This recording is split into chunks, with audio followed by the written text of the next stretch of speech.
It's been a mystery for a year now why Stephen Harper fired Helena Guergis, kicked her out of the Conservative Party, and ordered an RCMP investigation. Guergis says Harper has never told her what he had on her. Tonight, we can tell you. The allegations are stunning, but even more stunning, they were based on one source who had no evidence. The CBC's Laurie Graham has this story tonight. Stephen Harper appeared confident and convinced the day he fired Helena Guergis.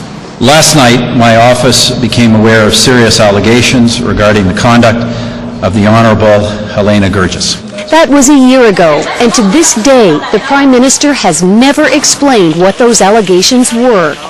Now, the answer. CBC News has obtained the letter sent by Ray Novak, Stephen Harper's principal secretary, to RCMP Commissioner William Elliott. The Prime Minister has asked me, wrote Novak, to provide a list of allegations about Guergis and her husband Rahim Jaffer. That list was stunning. Fraud, extortion, and a suggestion that Guergis had involvement in prostitution. It was a startling allegation made on behalf of the Prime Minister and without a single shred of hard evidence. In fact, Novak even told the Commissioner the Prime Minister's office had no first-hand knowledge of the allegations, but that a man named Derek Snowdy did. Snowdy is a private investigator who supposedly provided information to Conservative Party lawyer Arthur Hamilton.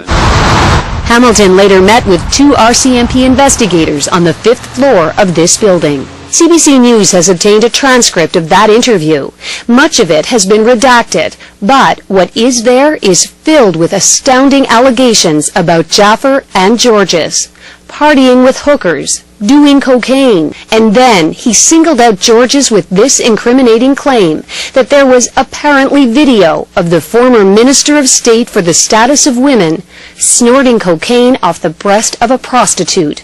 But then Hamilton added he had no verification of that. In fact, he cited newspaper articles as an additional source of information. At that point, the RCMP asked if Hamilton was aware of anybody who could back up his claims. He said, "I am not," but he did confirm he spoke with Derek Snowdy. We contacted Arthur Hamilton. He refused to comment. In one of the last exchanges with the Mounties, Hamilton had this request: "I assume my meeting with you is not going to be disclosed." As for the so-called source, Derek Snowdy, here's what he said under oath about Helena Guergis. I have no evidence or no information with respect to conduct of Ms. Guergis in my possession or knowledge. After an exhaustive 3-month investigation, the RCMP reported back to PMO. The investigation disclosed no evidence to support a charge under the criminal code. Even after she was cleared, Stephen Harper never talked to Helena Guergis. No one has ever apologized, and she has never been allowed back into Cabinet, caucus, or the Conservative Party. Laurie Graham, CBC News, Toronto.